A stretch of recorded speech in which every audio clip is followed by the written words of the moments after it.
Welcome into Hoops Forum, a production of Radius Athletics and a quick timeout podcast. I'm Tony Miller, and joining me once again this week is my co-host Randy Sherman. Big thanks to our sponsors over at 323 Sports. Your players, parents, and fans will love the 323 Sports $55 team packs. Each pack includes a short sleeve tee, long sleeve tee, performance short, and heavyweight hoodie, all with your school's branding included.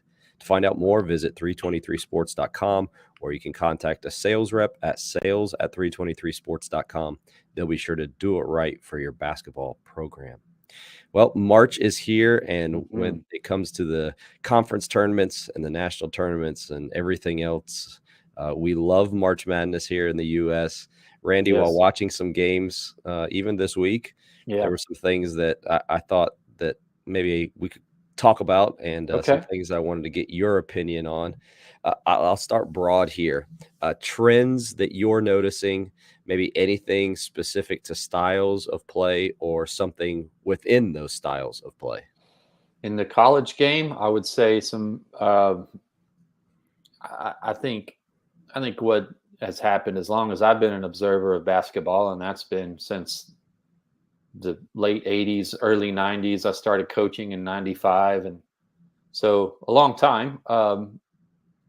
Is things sort of trickle down from the professional NBA level down to the college, down to the pro, or to the amateur high school, whatever you want to call that level, depending on where you are listening.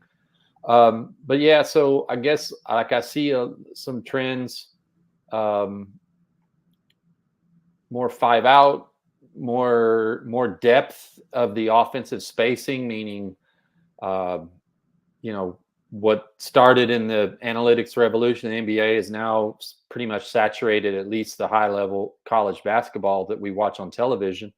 Is the depth of spacing, meaning like guys are all the way down to the corners in the at rim depth, and not playing like kind of up above the baseline. There's always sort of that width and depth of spacing. It's getting a little bit better overall, and I see a lot of I guess you could say five out actions that from at least at the beginning of the possession, there may not be a post player occupying the ball side block or something like that. It's more there's more of a big guy trailing or something like that, or drag ball screen, side ball screen, what I would call a side drag or something like that. So the initial setup of the offense isn't as much, two guys down on the blocks, three guards. So that's a definite trend. I'd say, um, you know, the prevalence of generating offense off dribble penetration is pretty well saturated throughout the college game, as far as whether that be straight driving it or using a ball screen to generate that penetration. But I think that's something I see a few. It could be a bias of mine, just because I tend to look for it.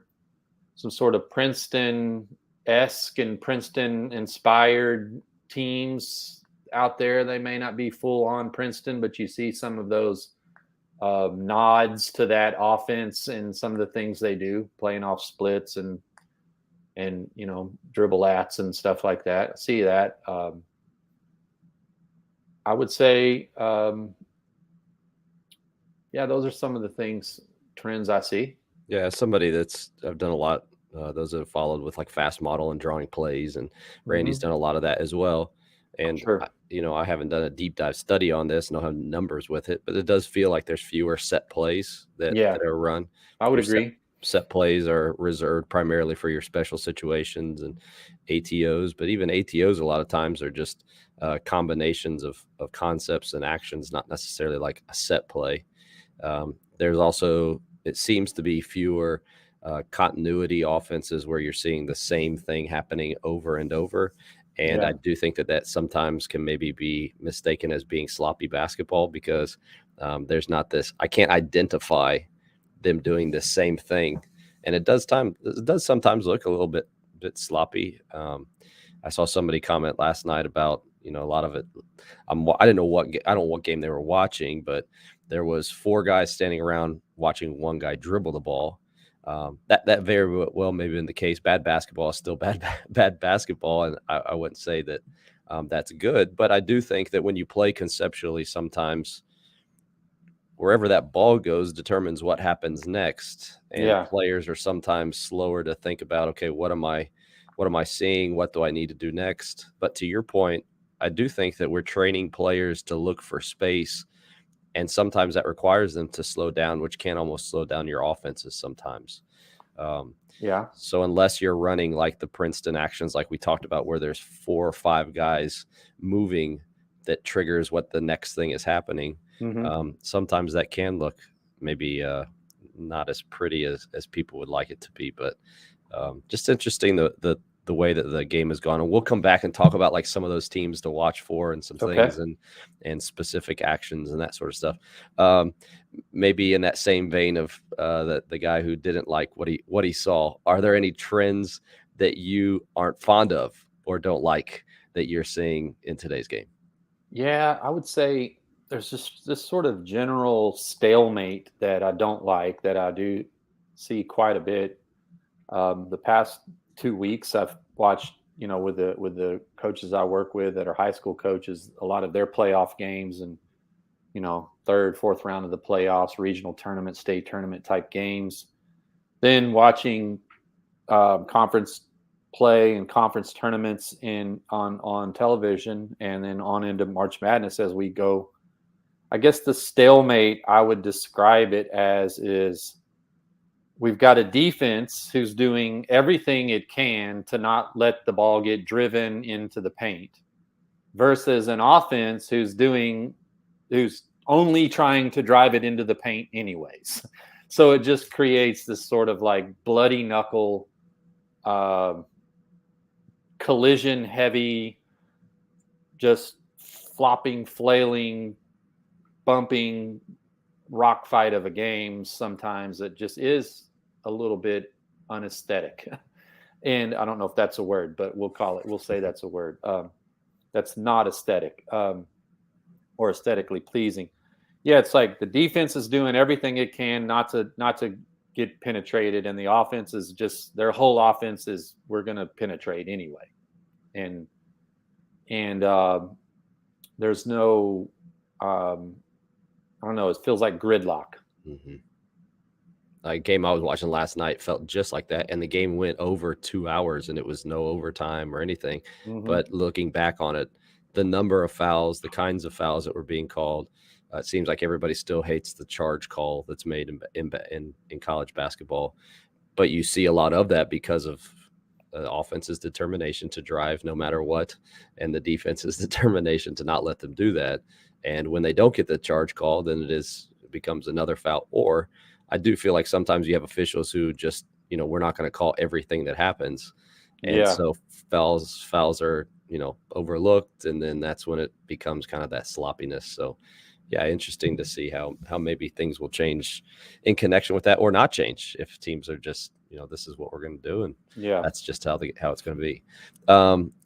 Maybe it's just the magnitude of the games that I'm watching here, but the runs in these games seems to be more noticeable. And I think probably it has some to do with you got 2 teams that are your best teams in the conference, or some of your best teams that are left. And so the gap between the 2 is very narrow, but still basketball being a game of runs. I saw one team up by 19 in the first half, and the other team came within a bucket before halftime. So there was a huge swing both sides of the ball. Aside, when it comes to you coaching in a situation like that, and knowing that within these games in March, you are going to have runs, may not be 19 points, but 7-0, 9-0, 11-0, whatever. Aside from just calling a timeout, is there anything that you've seen teams do to kind of change the flow, or to stop one of those runs, or maybe get one of those runs going for their team? Well, with the timeout being the most obvious, I'll talk on that just briefly, but I'll give you some ideas beyond that. One of my sort of like, I guess you could say, automatics as a coach was if our opponent scores 3 straight field goals, I'm calling timeout. If they score 3 straight field goals, I'm calling timeout. That's maybe something actionable some of our listeners could take. We kept a possession chart. So I would have my JV coach or assistant coach or whatever. Hey, that's 3 straight field goals and timeout. Like just to. So I know you want some ideas beyond that, but that's one. I see coaches, kind of change the defense to from say zone to man or vice versa, to sort of like the idea, the rationale being that this team has sort of caught a rhythm against this defense, and they found something that works, and they're really, they're really just seeing it really well, and maybe let's change defenses. I think if you want to conserve timeouts, another thing you can do is make substitutions. Like that's almost like a little tacit timeout. Like, we got to blow the horn, let this guy sub in, take your time walking on and off the court. To almost, if you're trying to conserve your timeouts, we can kind of like maybe use one without using one by doing that. I would say, I think if a team's making a run on you, it's okay to have something you want to do offensively to get a basket that like breaks that run, whether that be a set play or just sort of like a command that says we got to get a shot in the paint, or we got to get a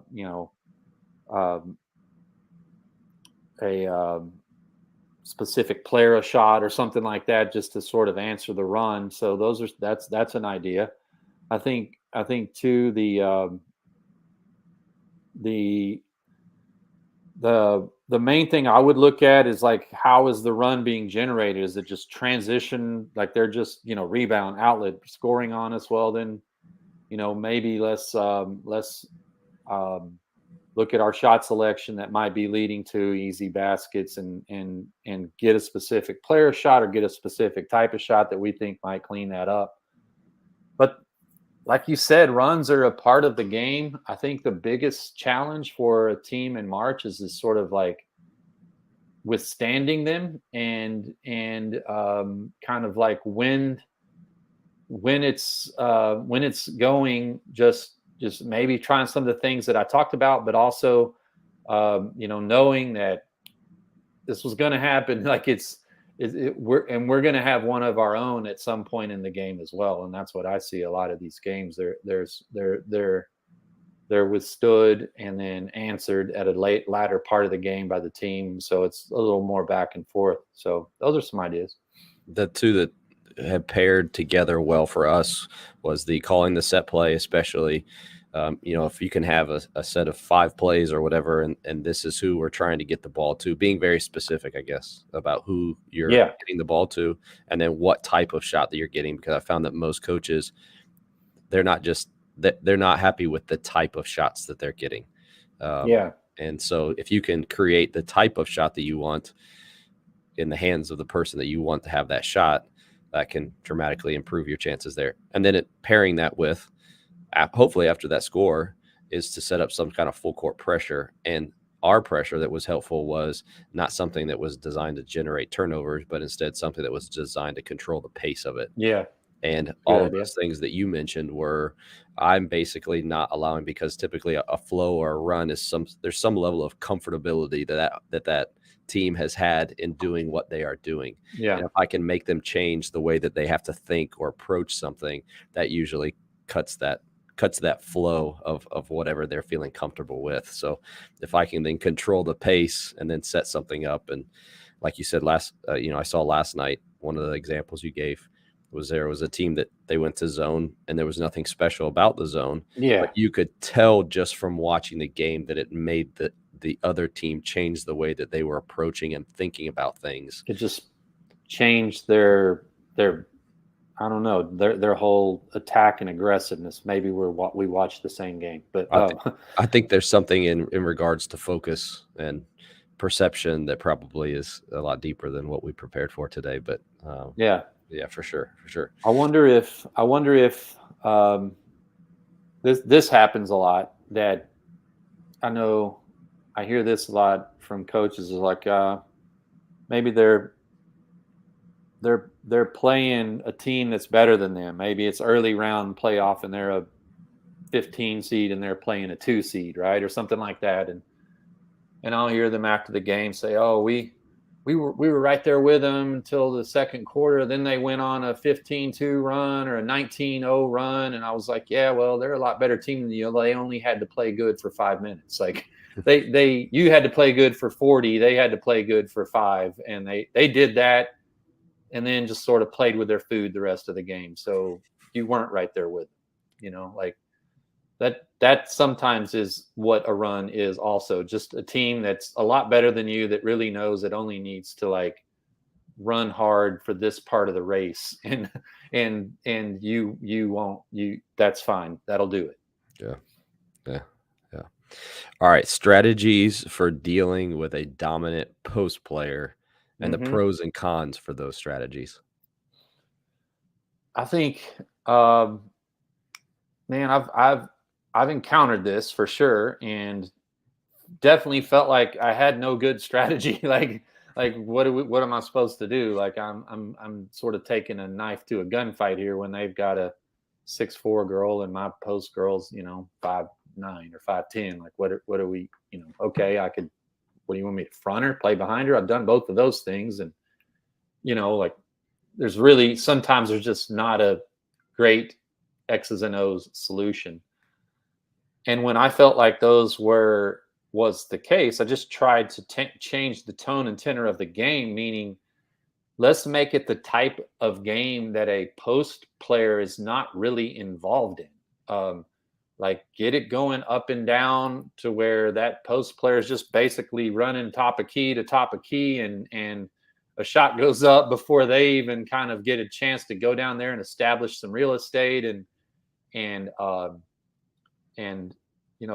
always say a team where their best player is their post doesn't scare me that much sometimes, but where their best player is a post, meaning they have weak guards and a post, it's almost like they've got a great wide receiver without a good quarterback to get him the ball. Like, I mean, if you've got a great post player, but your guards are shaky and we can pressure you, deny you, influence you towards, sideline pin you, really rattle you at the point of attack when you've got the ball, then we sort of render that good post player. All right, well, it's fine. She's great or he's great, but they can't get him the ball. You see, aside from those ideas, you see teams sort of like, go zone against a good, like we don't have anyone who can just guard them on the block, fronting or playing behind. So we're going to go zone and just, I'd say the pro would be maybe you can collapse the real estate around the post doing that. But the con is obviously you surrender space on the perimeter. You might get 3-balled to death or something like that if it's a complete team. Mm-hmm. Doubling is another option. I don't think that's a bad option. I've definitely done that before. Is doubling the post. We tended to do it from what we would call the top eye, meaning if there's a ball side post and say it's 4 out, so they've got 2 players behind on the other side of the court from the ball side post, we would have our help side eye, low eye, and top eye. One sort of is underneath the hoop. One is like on up the line, up the midline from them.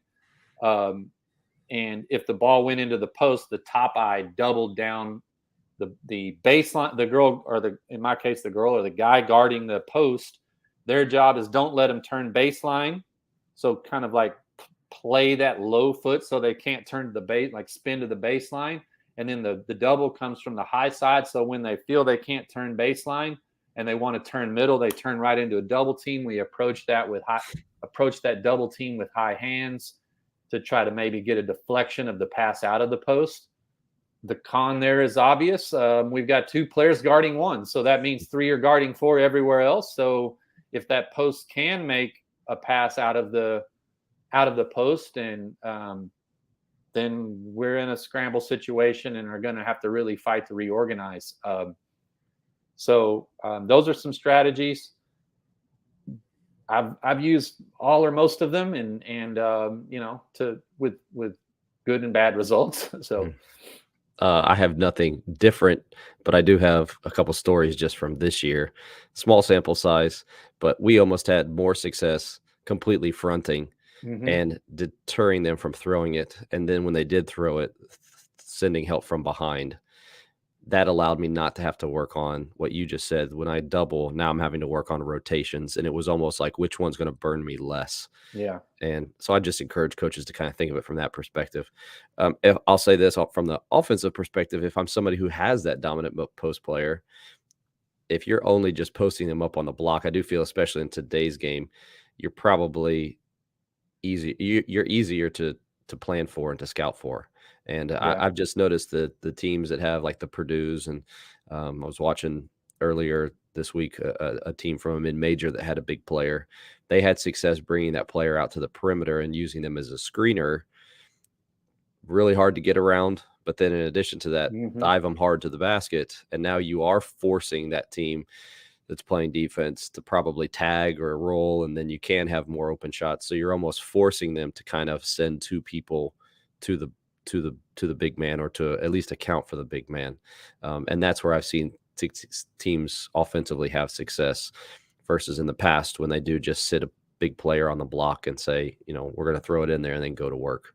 Yeah, in that case, that player's like a stationary target that we know where they're going to be, and we can start running strategies at them. Another thing I didn't mention, I've seen also, is choking the post, meaning,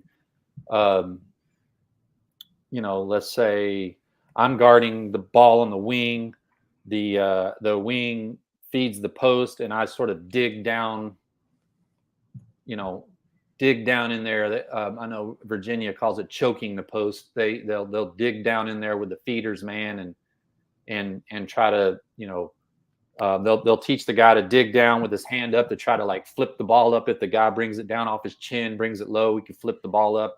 And they're just sort of like, the motive would be to sort of like choke the post, get the ball back out from that threatening, penetrating pass that they made to the block.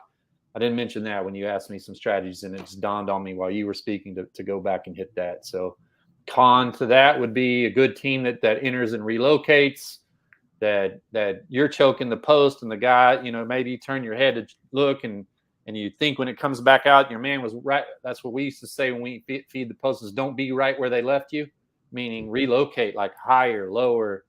Another con with that is you're vulnerable to split action. Like you're choking the post while your man's going to set a screen. You're choking the post, and then the guy comes off the screen with no one to show onto the guy coming off the screen, because you're down there choking the post. So those are some cons to that strategy. That's good. That's good. All right. So as we enter here, into the NCAA tournament, kind of finishing out the conference tournaments, coaches and or teams that you're looking forward to watching this March? That's a great question, man. There's a lot of them. I've been really kind of trying to zero in on a few, because you really just can't watch them all, like at least not live, and you've got to go back and look at highlights, or video services or whatever to catch them all. But before I answer that, I would say, speaking of conference tournaments, I was talking with the coaches I work with last night. What are your thoughts on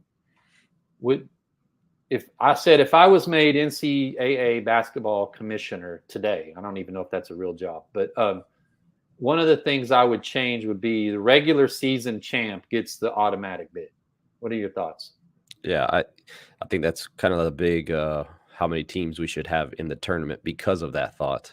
And a team getting hot in March may not necessarily be reflective of how good the team is over the course of the season. I think just because of the amount of games that you're playing, that should determine who's rewarded for playing in the championship, rather than a team that could end up taking a bid from somebody else because they won a couple games or they just the conference champ, regular season champ, exactly, who went 15-2 in the conference, gets in the conference title game and just has a bad game, and now they're in the NIT, and we're sending a team that's 500 to the tournament to go get blasted by Duke in the first round or something. right. Right. I think the overall tournament would be better. Now, would it take something away from the excitement of conference championship week? And yeah, but it feels more just to me. Yeah. And Yeah, for but sure. I anyway, agree. teams that I'm interested in watching. I'll start with sort of some of the, I guess, like the more power conferences or highly ranked teams that have been sort of talked about all season. I really love watching the Houston Cougars. They're physical, they're tough, they play well on the road. I don't think they've I mean, I think they've got a great road record, a like true road game record. Um, they just do a lot of things that and it's a reflection of their head coach, just a tough as nails, um, competitive group of guys, and that's a reflection on their head coach. And I really love watching them play. Um, I like watching Alabama play. I think they're sort of the shining example of kind of like the modernity of basketball that has trickled down from the NBA. They might be the poster child for that at the college level as far as the application of analytics and spacing and shot selection and things like that. It's always interesting how that team or a team that's really big on that, how that plays out in the different arena of a single elimination 6-game progression to a tournament. Is that when you're that heavily reliant on the 3-point shooting and rim and three, and you're shooting 40, maybe even 50% of your shots are 3-pointers, there's such a variance from game to game in that. Like there's a thing of shooting variance is like we shoot 38% for three as a team doesn't mean we shoot 38% from three every night. It means some nights we shoot 45 and some nights we shoot 25. And that it so when you've got that 6th game, one of those 6 games is probably going to be one of those nights that it's not going. So it's always interesting to me to see, like, I mean, I may eat these words, but I probably won't pick them to win the tournament. But I could see them winning it, but I won't pick them because I think of one of those 6 games is just not going to happen for them, and that's that. But I'm intrigued by that sort of type of team at the college level when it's not necessarily the same sport as the professional level. Another team I've watched a little bit of recently because I've just been looking at some of the Ken Palm numbers and things like that is St. Mary's out in California. Really good defensive team, a good offensive team, but a really good defensive team. Always competitive, very good tradition out there. And I think this year they're actually won the conference over Gonzaga. I think they're the number 1 seed in that tournament. So that's a bit of a development. So this might be the best team they've had, if that's the case. If they, so maybe I'll go off the radar a little bit. A couple other teams that I don't want to steal your thunder, but I like watching Furman. I like watching. I like watching them and some of the concepts they do. So I'll stop there and let you answer one. So those are good. A couple of those came to my mind, Alabama in particular, Furman as well. If your coach is interested in conceptual offense and 5-out and kind of a hybrid of those things, those coaches have made them their own. So you're not going to see like pure, you will see like very common actions and you're like, oh yeah, that is that. And it will be that. Yes. But then you'll see some other things as well that they've Another added thing about Furman that I've noticed after watching some film the past few days, probably since the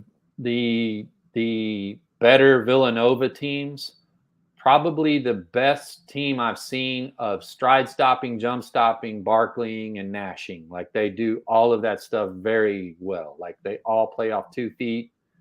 They get to good stops. So that I always look for that something like that. Like when I watch a team play, like I should be able to see from watching a game something that you as a coach emphasize, just jump off the screen at me.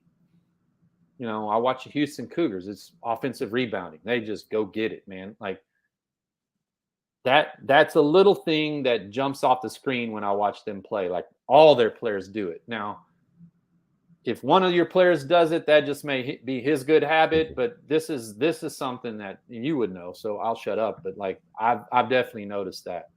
Yeah, if you want to hear more about that and how they teach that, then go back and listen to a Quick Timeout podcast with Coach Jeremy Grow. We had an Okay. entire episode on their footwork and how they teach that, and they do a fantastic job. So I'm with not that. wrong. No, you're not wrong at all. Okay, That's I did something pick up on that. that's something very intentional that they do, and they spend a lot of time doing it, and it's a part of their offense. It's not like you can do this if you want to. It's how they teach their offense and how it generates particular shots for them in the They kinds of second stops cut they when do. they stop. They make second cuts. You see it all the time in there. Yeah, they do a great job with that. Yeah, sorry to interrupt, but that's all right. There's one more that I would encourage. Fairleigh Dickinson okay. is one with Coach Tobin Anderson. This is his first year, and it doesn't matter what happens in their championship game. They're going because the other team isn't a qualifier yet for the NCAA tournament. Okay. So they're actually headed to the NCAA tournament already, and he is in his first year, was a D2 coach last year, and he does a fantastic job. They do a lot of 5-out, and they use a lot of staggers, and they do a lot of unique things with their stagger screens, and that's another plug for going back and searching a Quick Timeout podcast and listening to Tobin Anderson's episode. It was released, I think, early winter this last year, but they're a team that if you're wanting to watch that kind of offense, he would be great as well. And then just the kind of the standards, set plays, coaches love those. Purdue, Creighton is another one. If you haven't watched, nobody's going to like this, but if you haven't watched Duke this year, like John Shire and what he's doing, a lot of set plays, horns, and kind of he does the series of things. So they'll come down the floor and they'll start with an opening horns play, and then they'll come back down the floor and run the exact same thing, but then do kind of like step number 2, and they'll come down the floor and do the exact same thing again in step number 3. And so they have kind of like a family of plays that they run at different times in the game. So those would just be some coaches, I think, that off the top of my head, probably. I'm going to offer one more that came to me, that a team I always like sometimes when they'll be on and it's late at night and I can't fall asleep. San Diego State. They're a really good defensive team. So probably top 10 or 15 in the country in defense. And that's something that they kind of perennially are in the metrics rankings, is top 10, 15 in defense. So again, with the this is something we do here. It's not negotiable. And they're a good defensive team to watch if you're into watching not just offense, but really good defense too. Yeah, a lot of great teams, ones that you may not be as familiar with, especially here at the conference tournaments, but then also the NCAA tournament coming up. So a lot of exciting things here on the horizon. That'll do it for this week. Appreciate all of you who listened, watched. If you missed any part of the live show, you can go back and search Hoops Forum on YouTube. There you'll find the video version of the show. And then if you're looking for the audio version, just go to any podcast platform and search A Quick Timeout, and you'll find that there. For Randy Sherman, I'm Tony Miller. We'll talk to you again next